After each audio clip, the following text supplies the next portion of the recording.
You ever see a company that just seems to be crushing it? I mean, they're the undisputed king of their industry.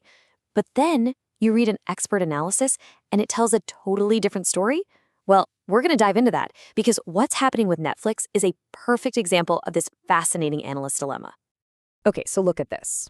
On one side, you've got the market price. That's what people are actually paying for a share of Netflix right now.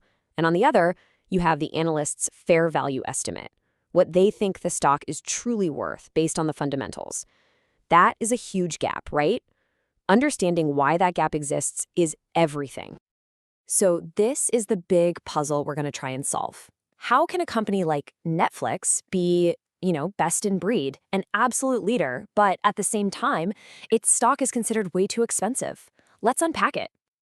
To really get this, we've got to start with the good stuff. We have to look at why Netflix is such a powerhouse in the first place. This is what the optimists, the bulls, are seeing. This is the story of a company that completely rewrote the rules.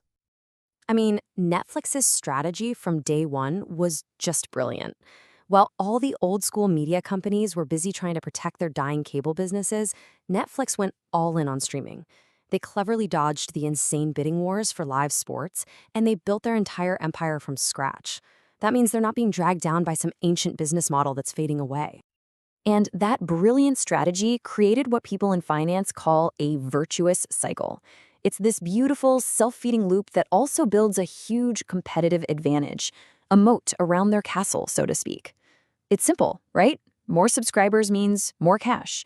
More cash means you can make a ton of awesome new content. And what does great content do? It brings in even more subscribers. It's an engine that just keeps getting stronger and stronger.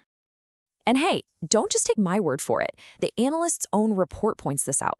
Because Netflix got such a massive head start with all those subscribers and all that cash, it's just incredibly hard for anyone else to catch up. That cycle just keeps spinning, feeding its own success. And the thing is, Netflix is not just sitting back and relaxing. They've just strapped a brand new rocket engine to their growth machine, advertising. By rolling out a cheaper plan with ads, they've opened the door to a whole new wave of customers and a massive new stream of revenue. So how big is this new engine? Well, the analyst thinks ad sales are going to double in 2025, hitting about $3 billion. That is not just some extra cash. It is a fundamental game changer for their business. Okay, so Netflix is a pioneer. They've got this incredible business model. They've got a new ad business booming. So what's the problem? Well, now we have to flip the coin and look at the other side of the story, the bear case. This is what has the skeptics worried. The single biggest issue is this. Netflix used to have the whole playground to itself. Not anymore. The streaming world is now an all-out battlefield, and it is crowded with some of the biggest names in entertainment, all fighting for your money. And this chart really shows you the new reality. You've got absolute titans like Disney and Warner Brothers Discovery jumping in the ring. And check out the ratings. The analyst actually sees their stocks as being more reasonably priced. The days of Netflix being the only game in town, they're long gone. And it's not just the competition. There are other worries too. First off, here in the US, the market is pretty much saturated. Pretty much every household that wants Netflix already has it.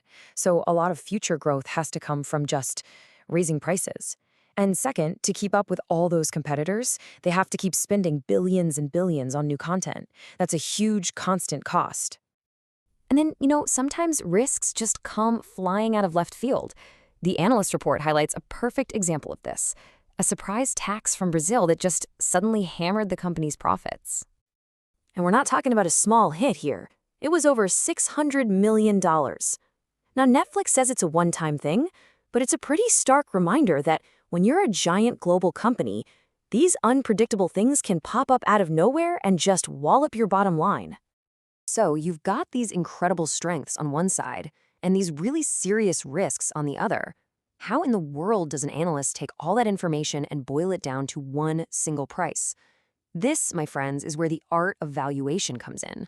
The key idea here is the fair value estimate. And it's not just a guess, it's a really disciplined process. Basically, an analyst forecasts all the cash a company is likely to generate for years and years into the future. Then they do the math to figure out what all of that future money is worth in today's dollars. That gives you the real value of the business. And this is where the two stories just totally collide. The analyst, after factoring in all those risks like competition, is forecasting about 10% revenue growth per year. But Netflix, they've reportedly told their top people they want to double revenue in that same time. So the market price seems to be betting on the company's super ambitious goal, while the analyst's fair value is based on a much more conservative and maybe realistic forecast. So the analyst's final verdict brings us right back to where we started. Nobody's arguing that Netflix is a bad company. In fact, they say it's the best in its class.